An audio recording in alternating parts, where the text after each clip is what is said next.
भद्रक जिला गोकुलानंद महांती जिला स्मृति कमिटी तरफ विशिष्ट गांधीवादी स्वाधीनता संग्रामी तथा पूर्वतन सांसद और विधायक गोकुलानंद महांती 50तम पुण्यतिथि अवसर में भद्रक सहर स्थित राजघाट छकठारे एक वर्णाढ़ समारोह ओडिशा सरकार स्मृति विभाग अनुकूल स्वाधीनता संग्रामी गोकुलानंद महांती ब्रोंज प्रतिमूर्ति उन्मोचन हो जाइए।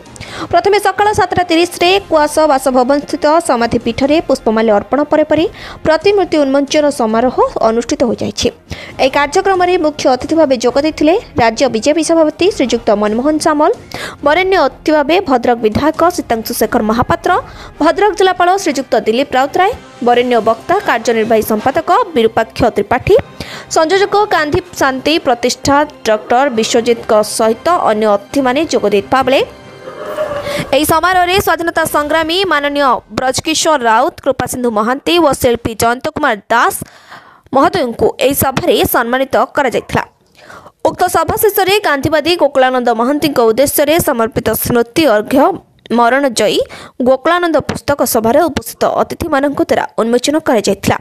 विशिष्ट गांधीवादी स्वाधीनता संग्रामी तथा पूर्वतन सांसद और विधायक गोकुलानंद महांती भद्रक कुआस ग्राम में पिता उदयनाथ और माता मुक्ता देवी ओरसरु जन्म 1921 गांधी आह्वानक्रमे स्वाधीनता संग्राम में झांस दे 5 थर कारावरण करते कंभारिया ठारे दलित और असहायों निमंते आश्रम प्रतिष्ठा करी सेमानंक सेवारे नियोजित थिले। स्वाधीन भारत में भंडारी पोखरी विधायक और बालेश्वर संपादक भाव निर्वाचित होई गांधीजी आदर्श तमाम जीवन अतिबाहित करी आउ जने गांधीर परिचय परिणत हो जाइथिले। स्वाधीनता संग्रामी गोकुलानंद महांती आज 50तम पुण्यतिथि सर्वप्रथमे आज 50तम पुण्यतम तिथि रे तांकु श्रद्धांजलि अर्पण करुछि। दीर्घ 50 वर्षर आज परे आज जो अपेक्षा थिला से अपेक्षार अंत घटी। जो जो जगार जो जो राज्य रे भारतीय जनता पार्टी सरकार अच्छी से स्थान रे जो माने स्वाधीनता संग्रामी जो मानकर समाज पाई ये मानव जाति पाई जो मानकर बलिदान रही सेपरी लोकों को चिन्हट करी आगामी पीढ़ी मध्य किपरि से जीवित रहिबे एवं तांकर जो महत्व कार्य से कार्य किपरि आगामी युवपीढ़ी मानकर केन्द्रबिंदु प्राणर केन्द्र से एपरी महानु मान चिन्हट करी तांकर प्रतिमूर्ति उन्मोचन करुचंती। आज आमर सौभाग्य आज आम भद्रक सहर रे आज राजघाट छकठारे से महानु गोकुलानंद महांती आज 50तम पुण्यतिथि अवसर में आज तांकर ब्रोंज प्रतिमूर्ति उन्मोचन होइछि।